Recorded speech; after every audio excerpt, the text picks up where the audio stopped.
Why do so many people lose weight for 30 days and then gain it all back, sometimes with a little extra? Here's the hard truth. Most weight loss plans are built to produce a quick result on the scale, not a lasting change in your body. And if you're a man in your 40s, 50s, or 60s, that difference matters more than ever. Most programs sell you a simple story: eat less, move more, and be disciplined. And yes, if you do that for a month, the scale will usually move. Clothes fit a little better. You feel like you've got momentum. People notice. You feel proud. Then week 5 shows up. Hunger ramps up. Energy drops. Sleep gets weird. Cravings hit like a freight train. Workouts feel heavier. Mood gets shorter, and eventually you start cheating. Then you start negotiating. Then you stop tracking. And then, boom, the weight returns. Most people call that a lack of willpower. It isn't. It's biology. And the plan you were given was designed to fail long term. Let's break this down in plain English. First, short-term weight loss is easy. Almost anybody can force the scale down for 30 days. You can cut calories, cut food groups, skip meals, do extra cardio, sweat it out, and you'll see movement. But here's what the scale is actually showing you during that first month. A lot of that early loss is water. It's stored glycogen. It's inflammation reduction. And unfortunately, it's often muscle, especially if protein is low and you're doing a lot of cardio. Glycogen is stored carbohydrate in your muscles and liver, and it holds water. When you cut calories, especially if you reduce carbs, glycogen drops and water drops with it. The scale makes you feel like you're winning, but your body hasn't necessarily changed the way you want it to change. Now, here's the key point. Your body is not trying to look good. Your body is trying to survive. So when you go into a hard calorie deficit, your body reads that as scarcity. It doesn't matter that food is still in the kitchen. It doesn't matter that it's voluntary. Your body responds the same way it responded for thousands of years when food was hard to get. And the response is predictable. Your metabolism adapts downward. You become more efficient at using fewer calories. Hunger signals increase. Satiety signals weaken. Your body unconsciously reduces movement, less fidgeting, less spontaneous activity, less go power. You don't notice it, but it's real. This is why two people can eat the same diet for 30 days, and by day 40, one of them is starving and the other is barely hanging on. The body adjusts, and it adjusts hard when it senses a threat. That's point number 1. The body fights back. Point number 2, most diets create a fuel problem. Here's what I mean by that. A lot of mainstream dieting is basically this: stay dependent on glucose for fuel, but give your body less glucose and fewer calories overall. That means you're still running the same fuel system. You're just underfeeding it. That's like telling a car you can only have a quarter tank and then being shocked when it keeps stalling. If you don't change your fuel system, hunger becomes the alarm that forces you back to your old habits. Not because you're weak, but because your body is doing its job. Now let's talk about why this gets worse after 40. Men in their 40s, 50s, and 60s often have less muscle than they used to. Muscle is not just for strength, it's a metabolic engine.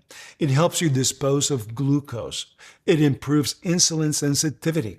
It's a storage site for glycogen. It keeps your metabolism higher. When men diet the old-fashioned way, low calories, low protein, lots of cardio, they often lose muscle. And the moment you lose muscle, you lower your metabolic floor. That's the trap. So you lose weight for 30 days, some fat, some water, and some muscle. Then you relax the diet. Hunger is high. Cravings are high. Metabolism is slower. And now your body is primed to regain weight quickly. And what does the body regain first? Fat. Because fat is survival storage. So the rebound isn't random, it's a predictable outcome of starving the body without preserving muscle and without changing how you fuel. Now let's get specific about what drives the rebound: hormones and habits. On the hormone side, aggressive dieting raises hunger hormones. Leptin goes down, ghrelin goes up. Stress hormones can rise. Sleep gets worse. And when sleep gets worse, appetite gets worse. That's not motivational talk, that's physiology. On the habit side, most diets are temporary by design. They don't teach a stable routine. They teach a strict routine you can only tolerate for a short window. So the diet ends and you return to normal. But your normal is the thing that created the problem. The body is still glucose dependent. Insulin is still getting spiked.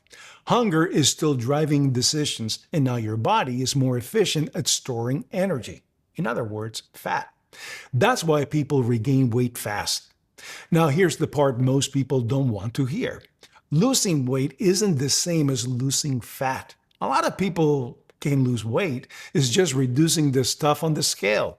Fat loss is a different target.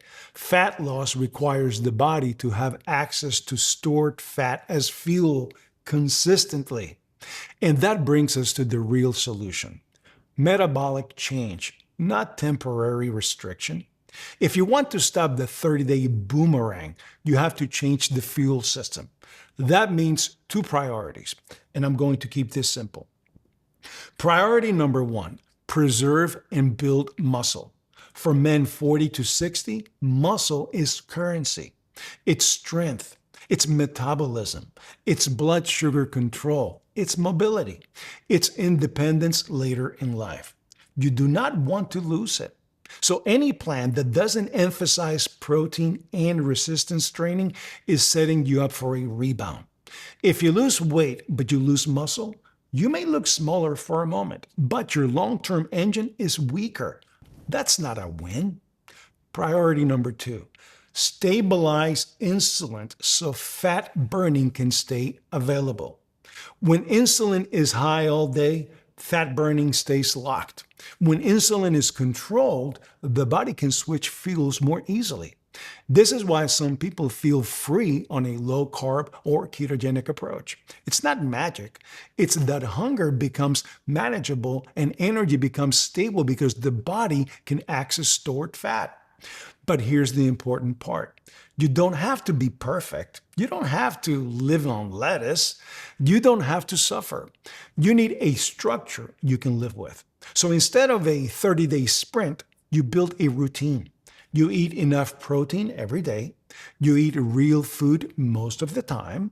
You keep processed carbs and sugar from owning your appetite. You lift weights or do resistance training consistently. You walk, you sleep, you drink water.